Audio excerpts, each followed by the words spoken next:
నా భారత జాతిని బానిస జాతి అంటావురా? నీచుడా, మీరు ఏ నగర దుర్భర సౌధములలో దాగినను మిమ్మల్ని శోధించి ఛేదించి చంపుతాయి ఈ మారణాయుధాలు. ఓరి మూర్ఖుడా, నాకు అధికారం లేదందువా? నీచుడా, మా జాతి దాక్షణ్యాలతో మీ కళ్ళబల్లి మాటలతో ఈ చోటు ఏర్పరచుకొని ఇప్పుడు మాపై అధికారం సాగింతురా. బిడ్డ దామోదర, ఈ మరాఠా రాజు కీర్తి ప్రతిష్టలు విశ్వ ప్రఖ్యాతి గావించుము. సోదరా దేశ్ముఖ్, నా బిడ్డ దామోదరుడిని కాపాడు. భారము నీదే.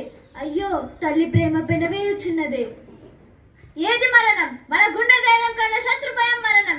ఏది మరణం మహాశయ? మన ముందే మన శత్రువులు నవ్వుతూ తిరుగులాడుతుంటే వాళ్ళ తలలు తెగ నరికి మన భారత మాత పాదాల కింద పడవేయకుండా వెండు తిరిగి